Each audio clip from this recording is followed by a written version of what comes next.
Right, hello everyone. Just a quick test of how this is going to work and see how we can get going. Hello to all of those of you that I've not seen this week. Hope you're all right. Hope you're doing okay and you're staying well as best you can. This is just a test, so if you've been in lessons this week, then you've seen this already, so you don't need to go through it again. If you've not been in lesson, then I'm just doing this as a quick overview so that you can, one, stay in contact with what we've been doing and stay up to date, but also so that you can see how I might be able to deliver stuff to you if or indeed when college is officially shut, or indeed while you're out. I'll try and do this as best I can every now and then, so that you've got access kind of not only to me but also to the work that we've been doing as we go through. So it's been a while since I've done this, so if I'm umming and ahhing, apologies. If I'm kind of looking in the wrong place, then just bear with me as I do it a few more times, and hopefully I'll get used to it and remind myself of how I need to act and how I need to be as we go through. Right, welcome to my study. This is where you'll find me if I'm not kind of at home or not in college and doing bits and pieces, so there'll be random bits and pieces. No, that shoulder, unicorn there, Chewbacca, General Grievous, Back to the Future poster, all the essentials that you need in life. Okay, so we have been looking at the written part of the exam component in lessons this week so far, and on screen at the moment is an example of one that we've got from the exam board. Now this is a merit distinction example, so it's not perfect, and I'll highlight the bits that aren't perfect. And for those of you that have gone through this already, then it might just be a bit of a reminder of what we looked at in lesson going forth. So if I'm looking in the wrong place, because I've got two screens, so I've got the work open on one screen, but I'm actually recording on another, so apologies if I'm not looking at you, but I'll just, like I say, I'll get used to it as we go through. So you've got two elements. You've got activity 1 and you've got activity 2 that you need to complete and do a write-up for when you're going through the exam itself. So you've got the time within your 20 hours supervised time to do that. My advice would be to do it as you go, rather than to leave it all at the end or to leave it all in a chunk. That way you can review what you're doing. Also, as some of you found out during the exam, if you have a hiccup with stencil or something isn't working, or you need to delete a scene out or anything like that to recreate it, if you're doing it as you go and you're logging your scripts, then you can recreate things really quickly, which is a bonus. Sometimes it's quicker to do that than to try and fix it or to ask one of us to help you to fix it. But I'll pick up on that as we go. So you've got two files that I'm going to show you today. When you create it, you can do them as one. They're just separated for this example at the moment, just to make it a little bit easier for me as I go through. So the first one that's related to activity 1 is your index of your assets. So all of the files that you are going to create logged in a sensible form, so that you can see and that you can highlight to the examiner what exactly you're using to create your end product. So it's not the game itself, it's all of the parts that go towards that. And we'll go through the example and have a look.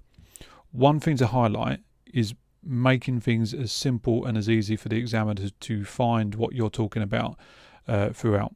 So in this example, nice clear title, index of assets. We know from that first lesson we did on files and folders that an asset is just a file that you're using. So this example was used as broken it down into two sections: original assets and secondary assets, which is an excellent way of doing it. You can work out what you've designed and what you've created. You can then log what you've sourced and what you found, if that's a criteria on your brief when you get to it. So original assets, we start with a character, a little bit of design, a little bit of a screenshot, of the design, a little bit about the animation, and then some breakdown of the information about size, how it's going to be used, and how it's going to feature in your game itself. Going through, again, similar, this time parts of the new story, the collection that you're going to put together. This is done slightly differently, so they're showing, this is a different piece of software they use, but you can screenshot Piscal in exactly the same way, but they're showing the animation and how that might be used and how that goes through each one. Background graphics, again, showing how they've designed it, how they've put it together. Collision boxes, or collision blocks, sorry, for you this is your tile set. And what I would recommend is that whatever you do, you create your own tile set. So L2s, you've had me deliver the lesson on how to create that in Photoshop. L1s, you got the blog post because we just ran out of time before the mock week, but it's really easy to do. You also know how to do it in Piskel. So I would encourage you to, at any point that you can, to create your own tile set, to put your own collisions in. It will just allow you to get into the top bands of the grading criteria as you go through. And then in this example, we've then got the secondary assets. Now what they've done here is they've used the language of the paper. If you've got the paper in front of you, some of you have taken it home already, then you can remind yourself. But one of the tasks in our bit talks about making sure that you've got a secondary asset that throughout the game is an obstruction, is a moving obstruction to your main player, in this case the news reporter. All right, so you can see here you've got player obstruction, moving, and then a breakdown of this, and nice and clear the source of where they've got it from, so the website where they found it. Now this part here is where this this person has maybe kind of missed out on a few marks, in my opinion, looking at their grading scheme. So they've nicely titled it, nice and clear what it is. We've got a picture of what it looks like so we can recognize it on the actual game itself. We've sourced it well, but what they haven't done in this explanation, they haven't talked about the considerations of the secondary asset and who they might need to credit. So it could be something as simple as this is a royalty-free image, I don't need to credit anyone, I've checked the site, which is detailed below. Or it could be this was designed by Joe Blogs, their credit needs to be kind of included in the game.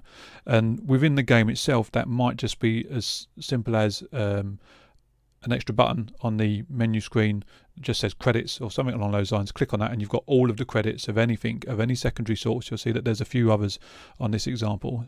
So any secondary source that you might have, you could then, if you need to, you could credit in there.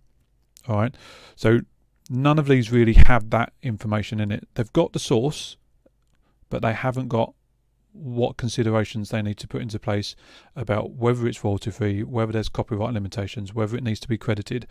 I think if they'd done that, they would have kind of definitely been kind of in that distinction band for their write-up, rather than that merit distinction band, as we know that they are.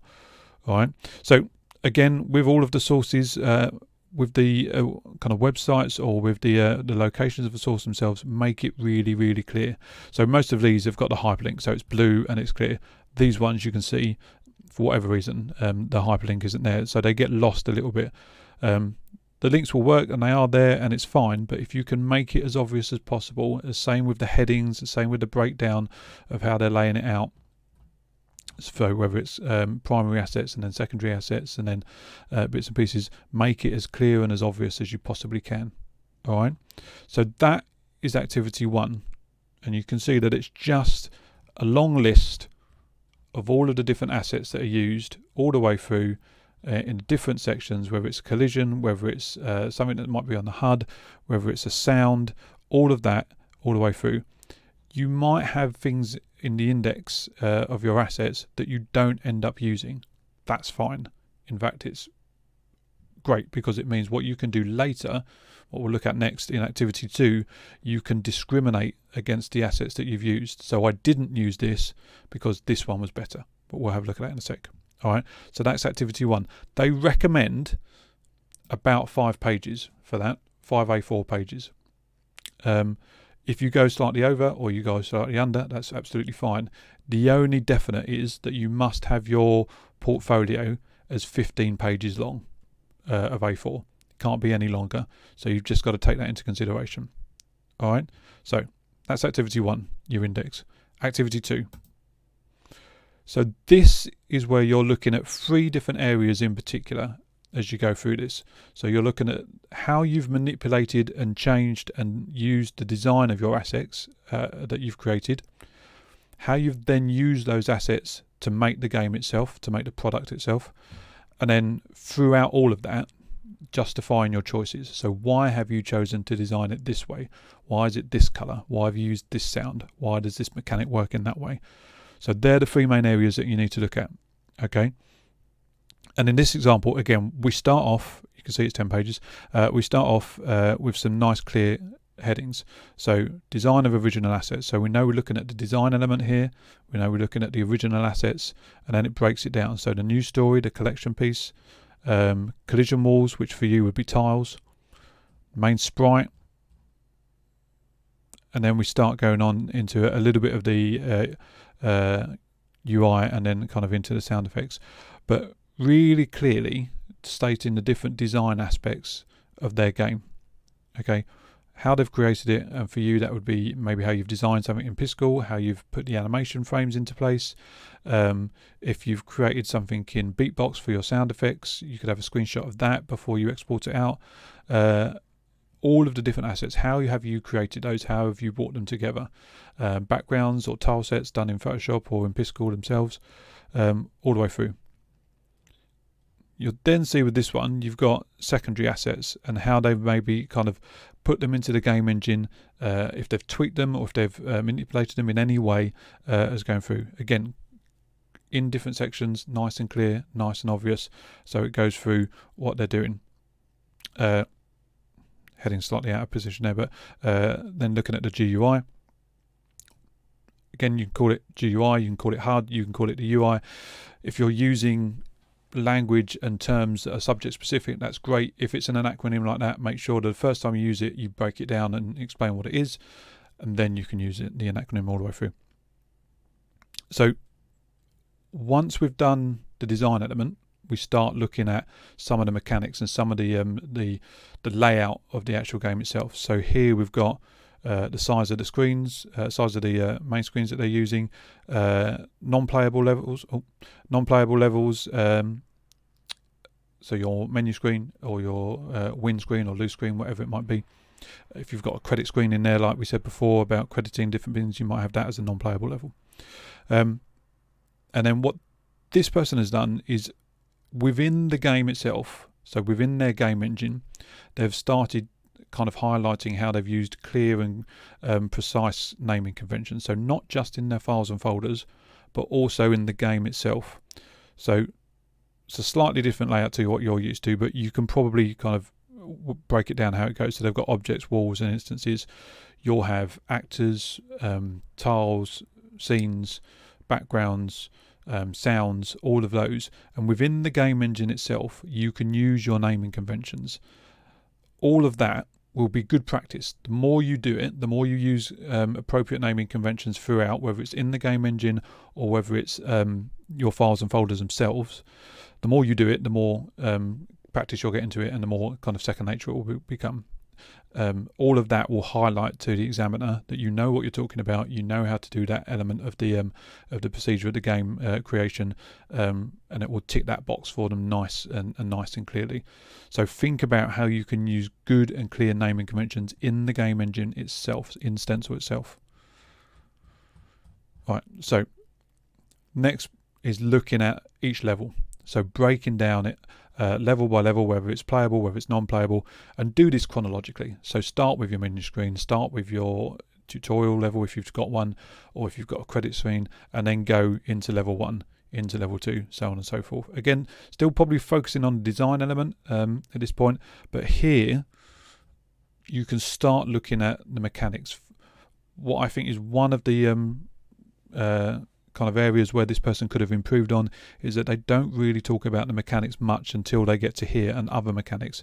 They've got some breakdown of it here in their descriptions, but they've got no screenshots of the scripting or how they implement the mechanics and the actions themselves. So here you could have interspersed within the design of your levels, your screenshots of your scripts and your blocks from Stencil, or you could have a whole section which is dedicated to mechanics. So you could have your move mechanic, you could have your pickup mechanic. Make sure that you're highlighting all of those and you're highlighting the script and how you've done it in there as well. Especially because if you do lose anything, if you've logged it in your file here as you've been going, then you can quickly refer back to it. You've got it there. You don't have to remember it off the top of your head again. If it's lost in the game because of a glitch, then you can go back and you've got it there ready to use. All right. So make sure that you're putting it together with your scripts all the way through.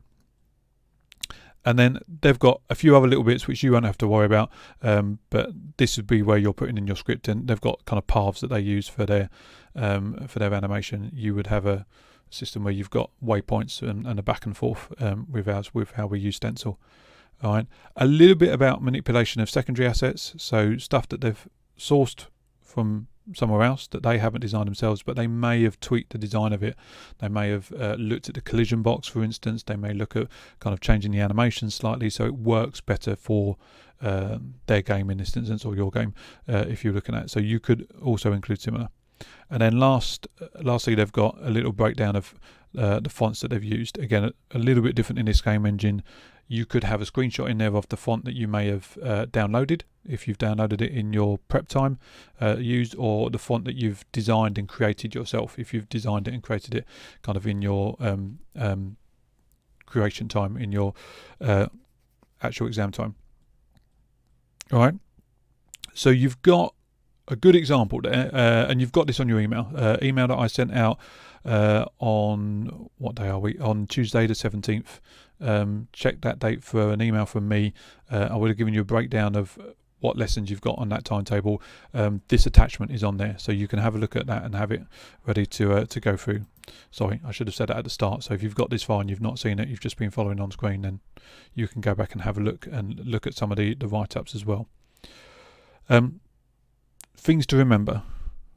It's got to be 15 pages long, both documents. So like I say, this is separated, but you can put the document together so it's one document.